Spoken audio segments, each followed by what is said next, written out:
Listo.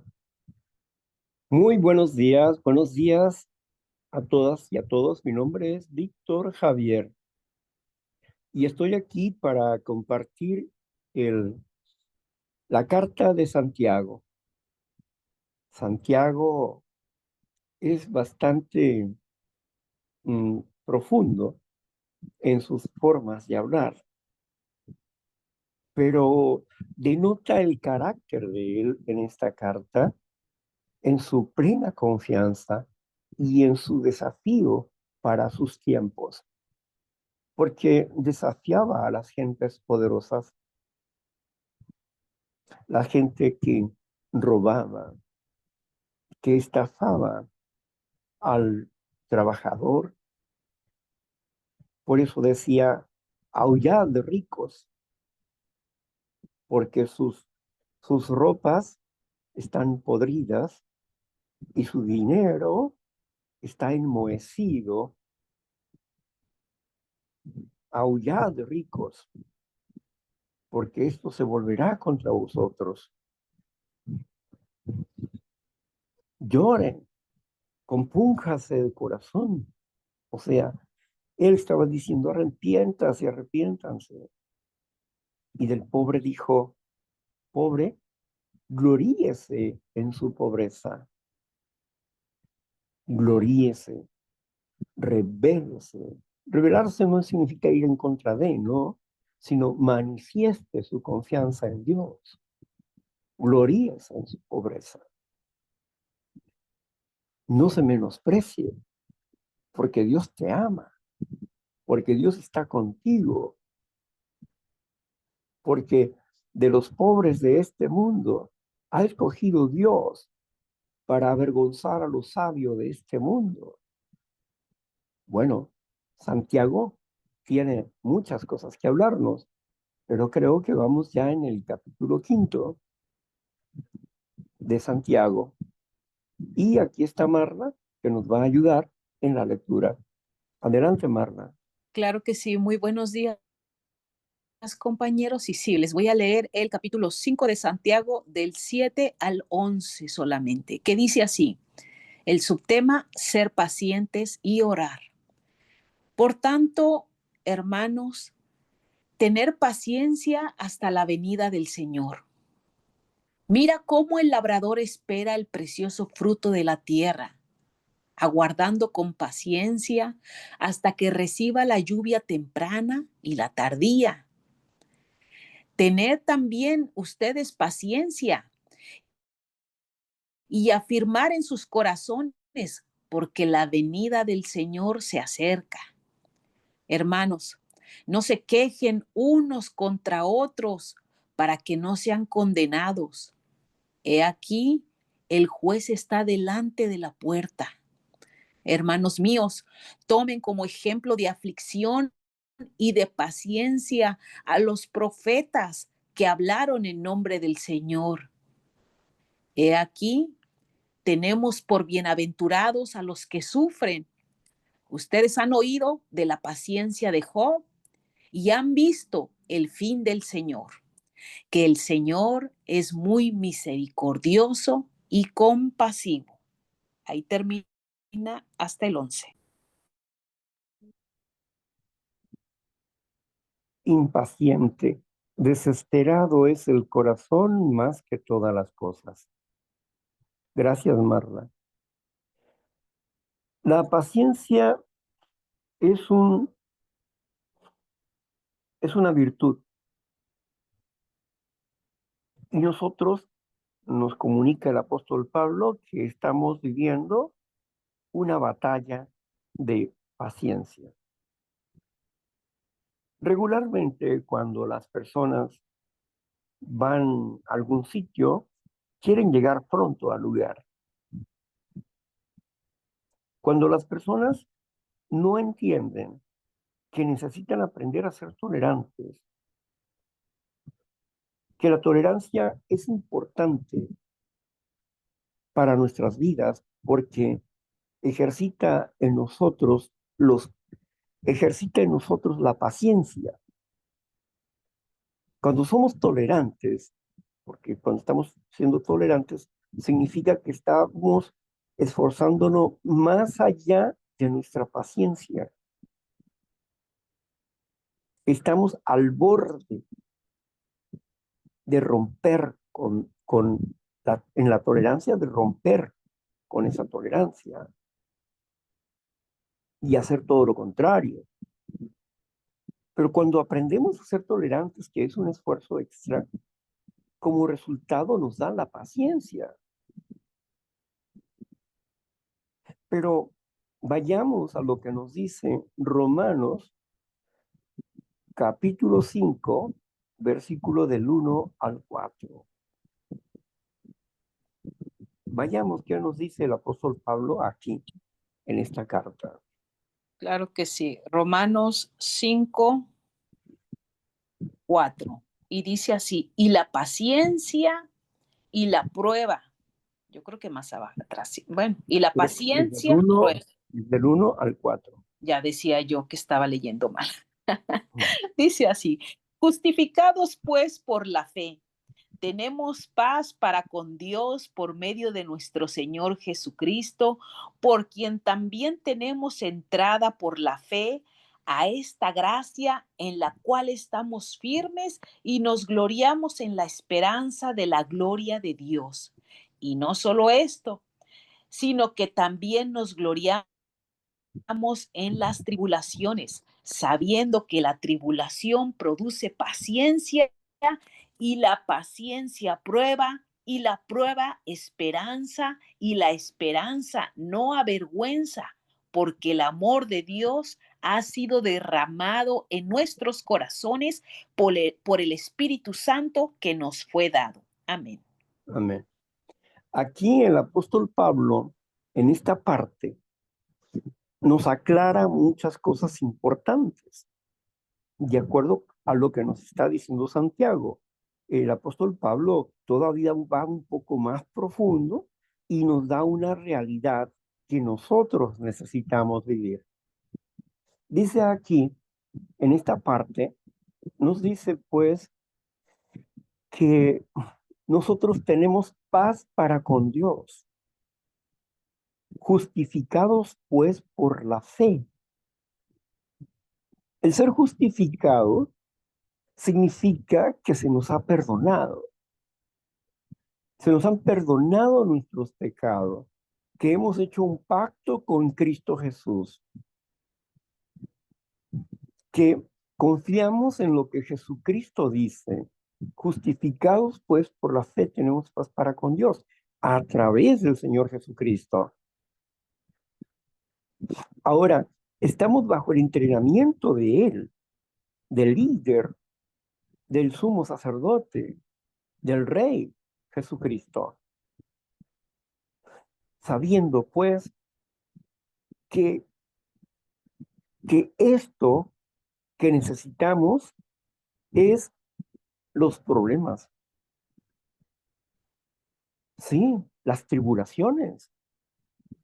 Las tribulaciones producen paciencia. Cuando estamos en una tribulación, nos dolemos y estamos siendo tolerantes, esperando en Dios. Y como resultado, ¿qué vamos a tener? Paciencia. ¿Y qué es la paciencia? La paciencia es donde yo ya no tengo la necesidad de soportar nada, sino que tengo aguante. No me cuesta trabajo tolerar a una persona. O sea, ser paciente con una persona. Cuando llego al punto de la tolerancia, es cuando ya está llegando al límite de mi paciencia y empieza la tolerancia y empiezo a tener un esfuerzo extra. Por eso el resultado de la tribulación es la tolerancia, porque nuestro batallar es mantenernos firmes en nuestra fe a pesar de que veamos la tormenta. Sí, como la paciencia de Job, pero también podemos entender que nos puede suceder lo que le sucedió a Pedro. Pedro tenía fe, Naturalmente que tenía fe, pero su fe fue probada. Cuando en medio de la tormenta vio que venía su maestro, si realmente eres tú, Señor, permite que yo vaya a ti. ¡Qué atrevimiento! Permíteme que yo vaya a ti.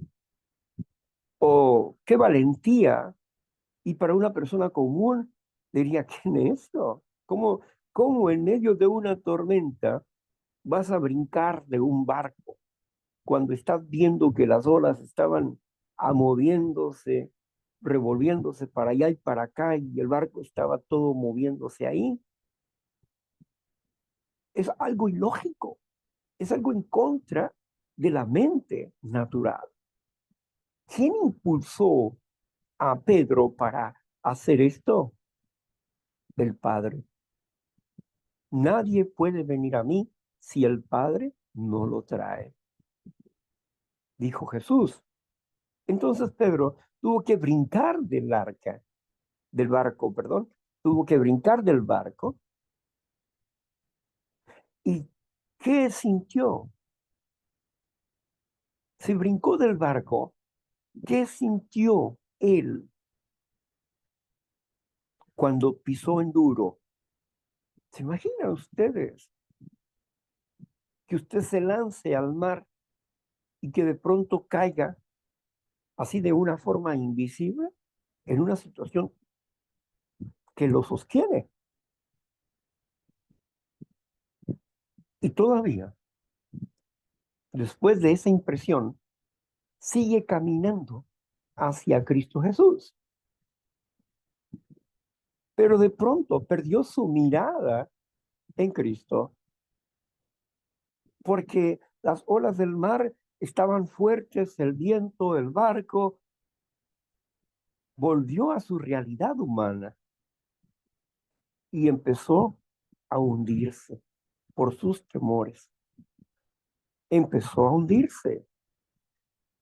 Pero Jesús no hizo absolutamente nada. No extendió su mano y decir, a ver, Pedrito, vente, vente, te vas a ahogar. No, Jesús se quedó ahí, parado,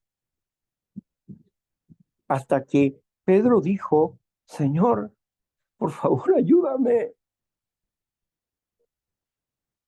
Y en eso Jesús lo levanta y lo pone firme de nuevo y le dice, hombre de poca fe, ¿por qué has dudado? Está hablando de que analízate, Pedro, ¿qué es lo que sucedió? Perdiste el camino. Hombre de poca fe, ¿por qué has dudado? La duda lo hundió. Claro que podemos pensar desde afuera muchas cosas, pero si nos ponemos en los zapatos de Pedro, ¿habríamos nosotros hecho eso? Quizás yo no, al menos que fuera impulsado por el Padre. Hubiera, ¿qué hubiera sentido que al brincar del barco estuviera una cuestión dura ahí que me sostiene? Y claro, eso me da confianza, ¿no? Pero, ¿qué vio Pedro que lo hizo dudar? La realidad es la que vio, su realidad humana, su realidad física, y se olvidó que estaba bajo el poder de Dios. Y su humanidad lo hizo dudar y se hundió. Ahora, cuando en nosotros hay tribulación, nuestra humanidad nos hace dudar cuando estamos dentro de una enfermedad crónica. Nuestra humanidad nos hace dudar y lo que queremos es salir corriendo de este cuerpo. Pensamos hasta en morir porque dudamos de Dios. Dudamos de Dios. Sabemos que Dios nos va a rescatar, sea en esta vida o en la venidera, pero Dios nos va a rescatar. Pero andamos en dudas y queremos creer y queremos tener fe, pero los dolores del cuerpo, los tiempos largos de estar enfermo, nos hacen dudar de Dios. ¿Por qué? Porque estamos viendo nuestra propia carne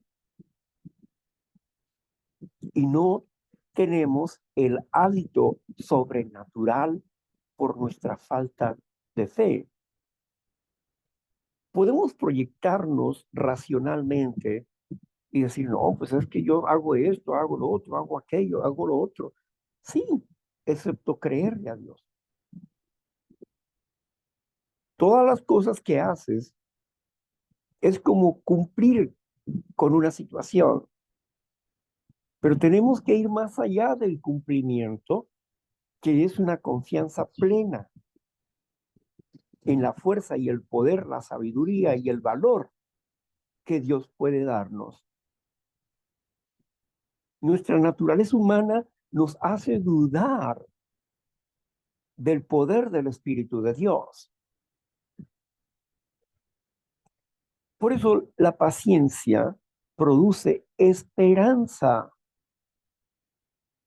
Cuando nosotros somos pacientes en medio de cualquier tribulación que vivamos, sea que nosotros hayamos provocado o sea por una condición del mundo externo, o sea por otro tipo de condiciones. El asunto aquí es que mi fe tiene que permanecer en Dios y yo tengo que reconocer mi propia falta ante Dios. Si yo produje ese problema, yo tengo que reconocerlo delante de Dios. Tengo que ser honrado, honesto con Él.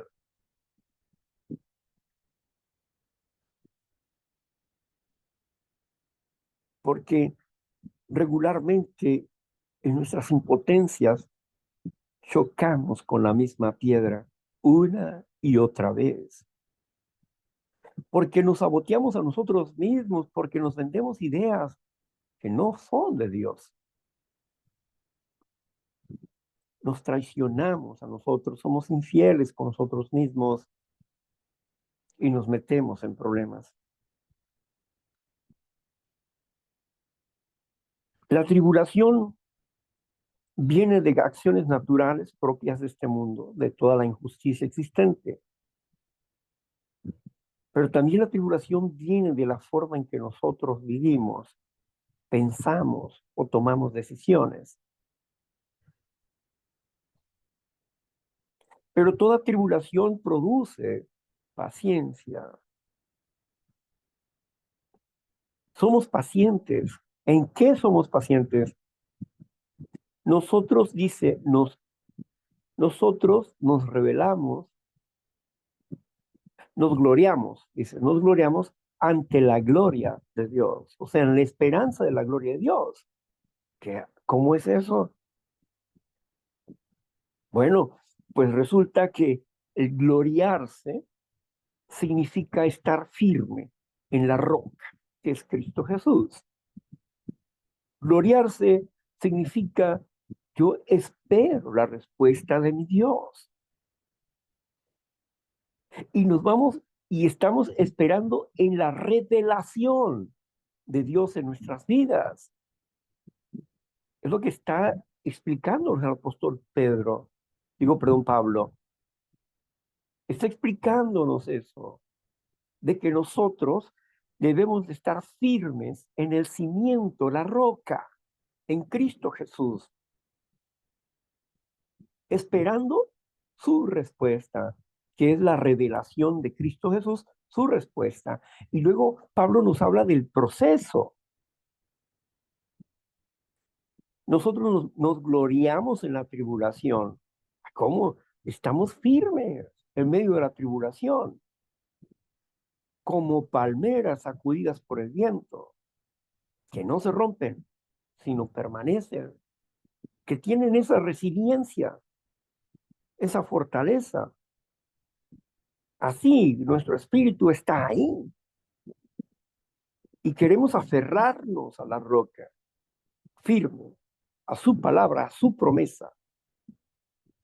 Entonces, nosotros estamos firmes en la tribulación, en la esperanza de la respuesta que Dios nos va a dar. ¿Sí? Bueno, la tribulación produce paciencia y la paciencia produce ¿qué? Esperanza. Pero esperanza en qué? En mis fuerzas, no. Esperanza en lo que Dios dice. Nadie las arrebatará de mi mano, dice Dios. Y entonces, ¿por qué tienes miedo? Si estás en la roca, si estás en la mano de Cristo Jesús, ¿por qué te dejas llevar por el miedo? Aprender a ser tolerante para lograr la paciencia como resultado. La paciencia produce esperanza. ¿Por qué? Porque la esperanza me hace ser ¿qué? Paciente. Paciente. Y luego dice el apóstol Pablo, y la paciencia, ¿verdad? Produce esperanza, y la esperanza no avergüenza. Yo no me avergüenzo de esperar en Cristo Jesús. Me avergüenzo de mis faltas, de mis errores, pero no de esperar en Cristo Jesús. Y le agradezco a Dios por su bondad, por su amor, por su tolerancia. Le agradezco por su misericordia, por su consideración a mi persona, pero tengo que seguir firmes en Él. A pesar de mis propias faltas, yo tengo que seguir firmes en Él, porque necesito que mi vida sea transformada. Entonces, dice pues que la esperanza no avergüenza. Y cuando nosotros somos aprobados por haber esperado, viene la revelación de Dios porque dice, el Espíritu de Dios ha sido derramado en nuestros corazones. ¿Qué significa esto? Es como que la experiencia que va a dar un resultado. Y me pongo a pensar, hacíamos cuadros, algunas veces casitas como alcancías,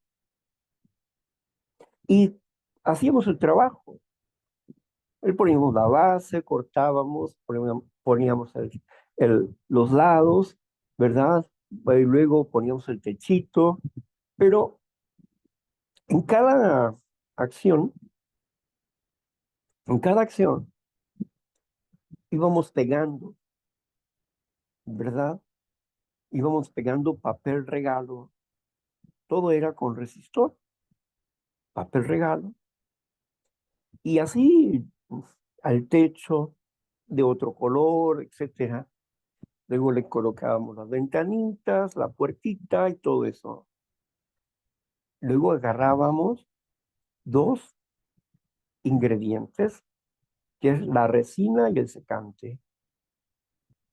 Lo revolvíamos a partes iguales y entonces empezábamos nosotros a esparcirlo en la casa.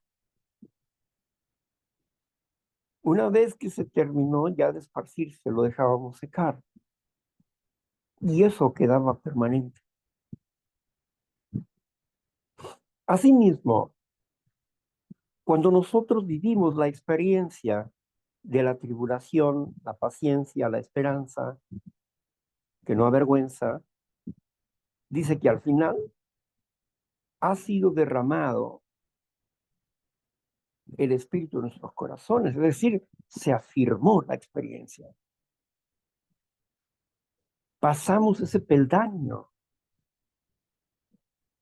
y vamos aprendiendo a enfrentarnos de esa manera a las amargas experiencias de esta vida, porque confiamos fuertemente en Dios, porque ya tenemos una experiencia, y luego otra experiencia, y luego otra experiencia, y otra experiencia, y otra experiencia, que van de gloria en gloria, de victoria en victoria, porque entendemos cuál es la batalla de la fe, es la batalla de nuestra paciencia, porque nuestro corazón es probado.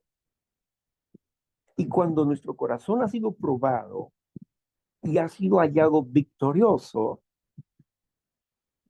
ha sido aprobado, el Espíritu Santo afirma esa experiencia en nuestras vidas, en nuestros corazones. Es decir, está sanando nuestro corazón.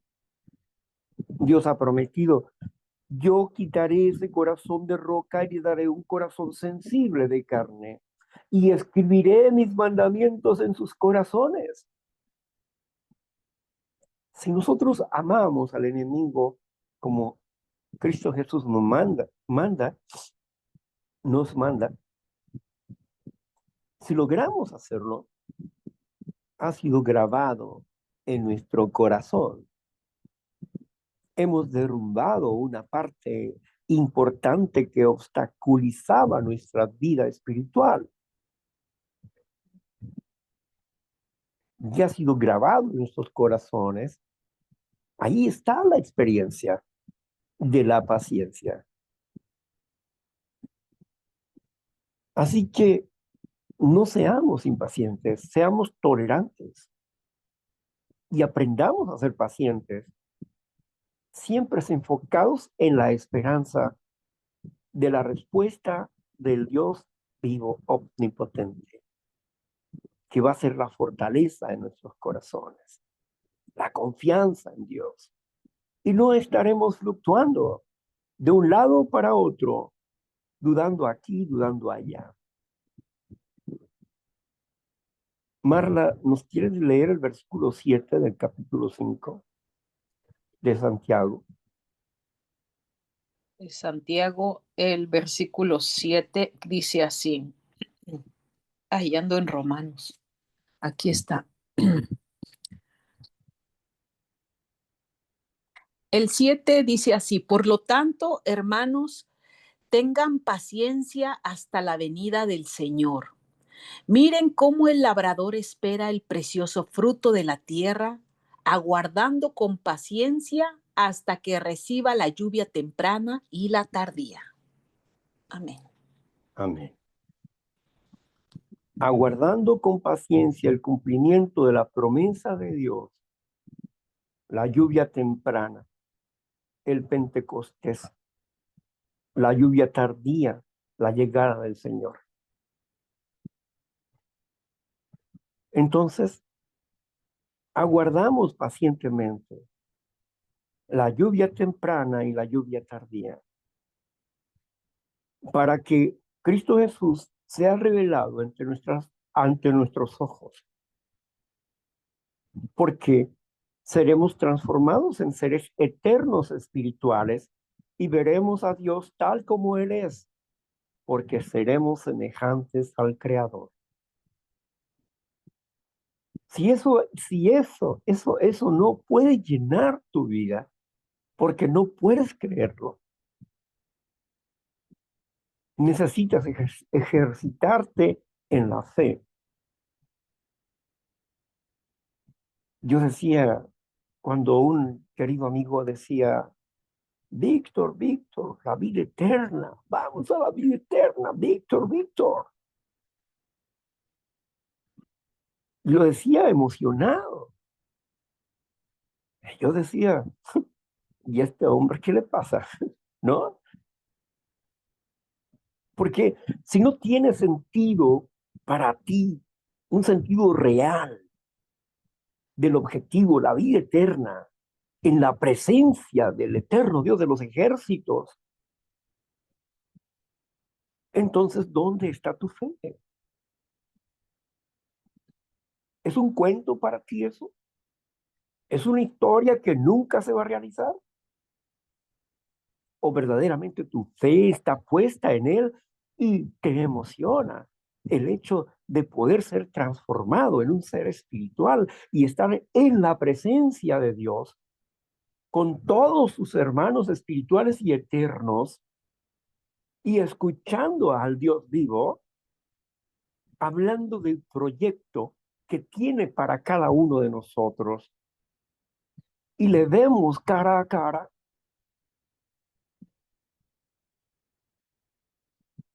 Si esa esperanza te avergüenza, es importante que revises tu fe, porque eso es lo que esperamos. Nuestra esperanza no está en este cuerpo, ni está en esta sociedad. Nuestra esperanza está en nuestra fe, en la palabra dicha por Cristo Jesús, enviado por el Padre para nuestra salvación, que nos ha dado de su Espíritu para que seamos fuertes e inmutables ante una realidad injusta que podamos vivir. Y los primeros injustos con nosotros mismos somos nosotros mismos por tener corazones incrédulos. Si recibes, si no recibes, si tú pides y no recibes, es porque dudas. Y si pides, pides mal. Dios, que conoce el corazón, entiende mejor las cosas, porque yo racionalmente puedo pensar una cosa, pero el corazón tiene otra situación.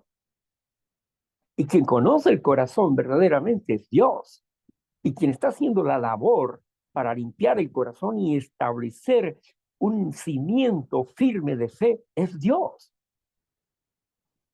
Pero Él va a trabajar con la obediencia, con el esfuerzo que yo haga por hacer su voluntad,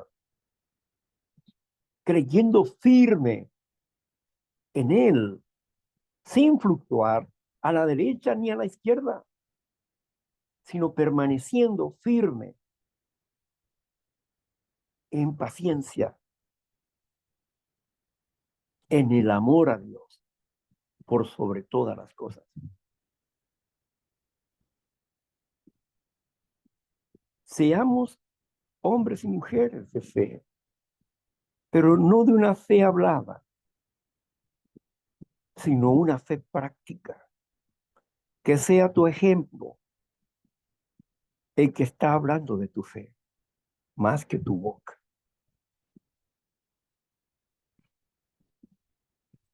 Gracias, Marla. Muchas gracias, Víctor. ¿Continúo con la lectura? Sí, por Perfecto. favor. Le voy a leer el versículo 12, no punto, el versículo 12 que dice así.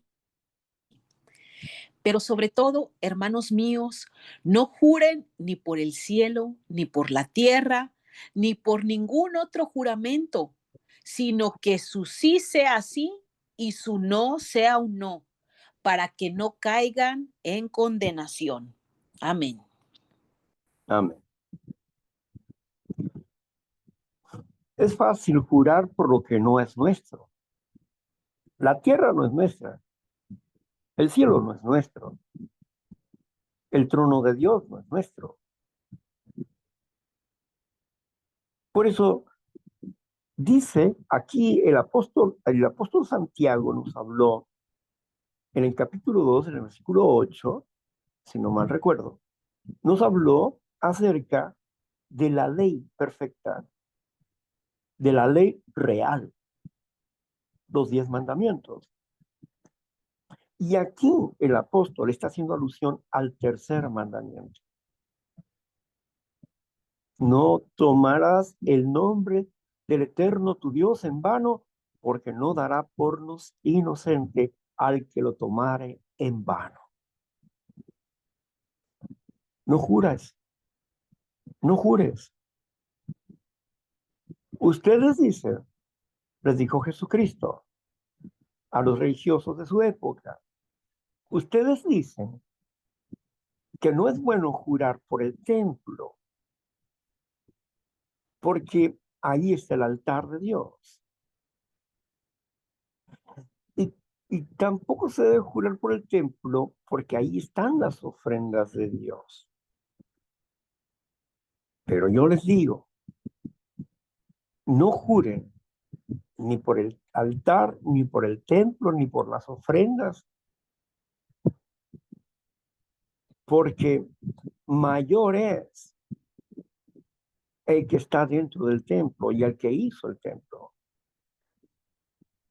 No jures por nada, dice el Señor Jesús. No jures por nada. Ustedes invalidan el mandamiento por sus tradiciones, porque ustedes dicen, todo lo que usted ofrenda al templo es sagrado. Y si sus padres les piden y ustedes han ofrendado al templo o están guardando para ofrendarlo al templo, primero es el templo y sus padres tendrán que esperarse porque ustedes están poniendo a Dios primeramente. Y Jesús dijo, no, por sus tradiciones ustedes invalidan el mandamiento.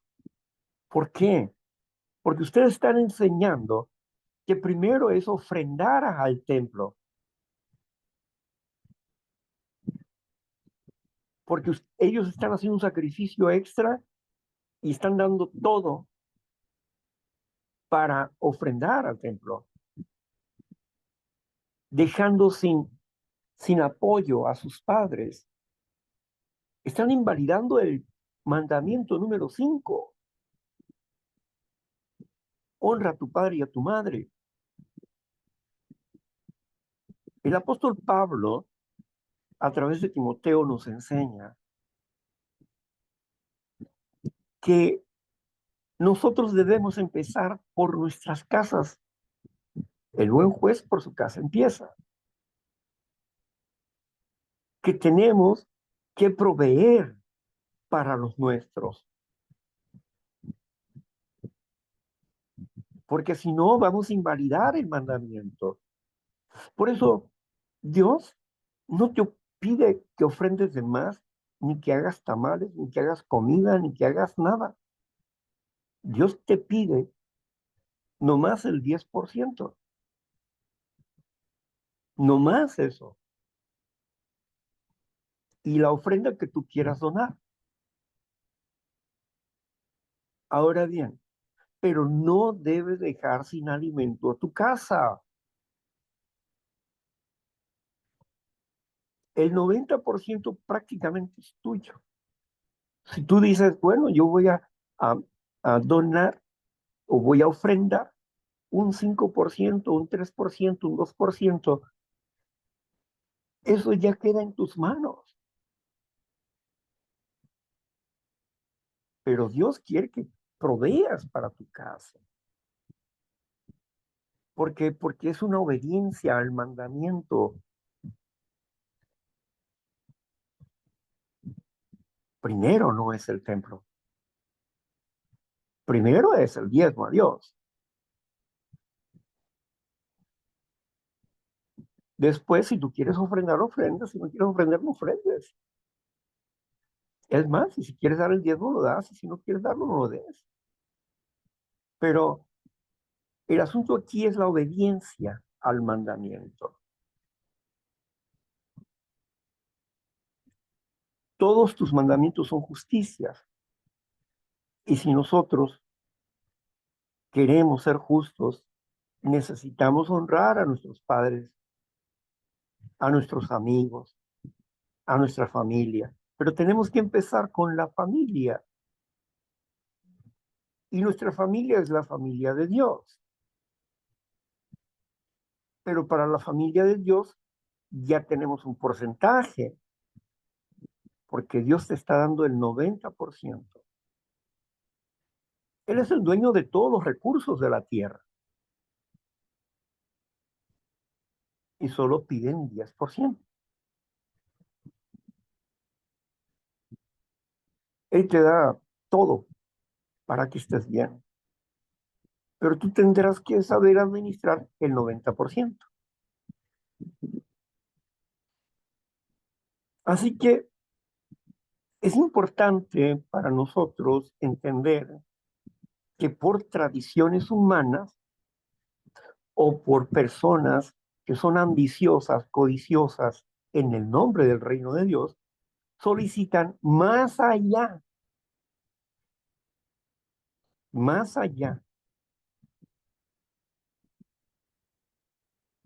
que ofrendas y ofrendas y ofrendas para esto y ofrendas para aquello y ofrendas para acá y ofrendas para allá, ofrendas acullá, ¿no? ¿No? Dios no es así. Dios no te exige eso. Es tu voluntad, tu anhelo, tu deseo, es tu voluntad.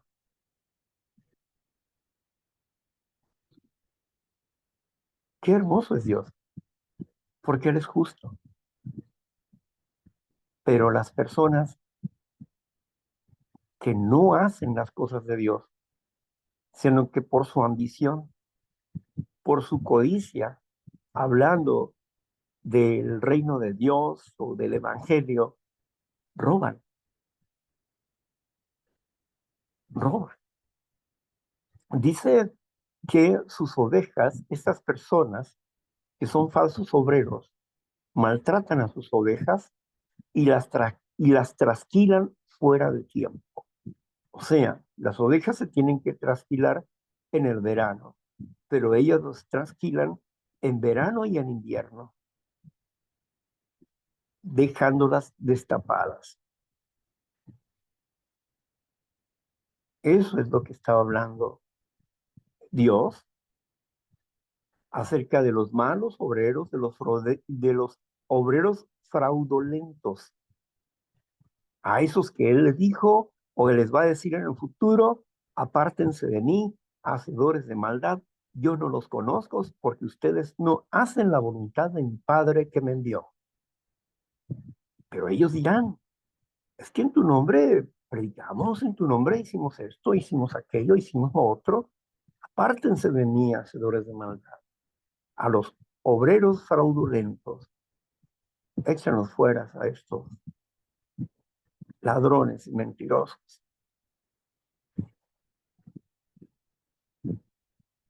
Entonces, ¿qué tenemos que hacer?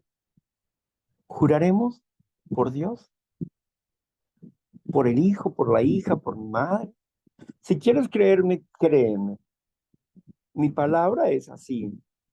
Si quieres, si puedes creerme, créeme. Mi palabra es sí o no. Si puedo, sí. Si no puedo, no. Así de claro. Así de claro. Sin tanto, sin tanta paja.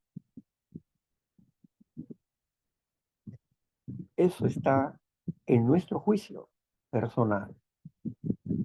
No juremos por nada para no romper con el tercer mandamiento y nos acarreemos peores cosas. Hay una manía que tienen algunas personas de estar jurando de manera constante, como para afirmar que lo que dicen es verdad. Si es verdad, es verdad. Si es mentira. Pero no tengo que afirmarle a nadie que es verdad. Sé que es verdad y la aplico. No más eso. Así que seamos valientes, esforzados, concienzudos de que Dios está ahí, quiere amistarse contigo y que Dios quiere dejarse conocer por ti, que te tienes que acercar confiado al trono de su gracia. Cuando tú estás esforzándote por cambiar alguna mala actitud en tu vida, Dios está presente ahí. Te estás acercando a Dios. Cuando buscas limpiar tu mente, tus pensamientos, Dios está viendo tu esfuerzo y Él te apoya. Por eso estudia los corazones y las mentes humanas. Él sabe qué es lo que está pasando en ti verdaderamente y a veces nosotros no tenemos conciencia real de lo que pasa por debajo de nuestra manera de pensar en tiempo real, ¿no? Así es que Dios conoce y entiende mejor el corazón que yo mismo.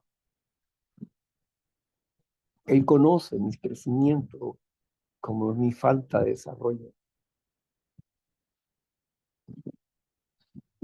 que nos ayude a descubrir lo que está mal en nosotros y nos dé la fuerza, el conocimiento, el poder para hacer los cambios que necesitemos hacer para estar más cerca de Él cada día. Pues bien, gracias Marla por tu lectura. Muchas gracias por tu apoyo. Vamos, vamos nosotros a pasar al siguiente segmento. Veamos.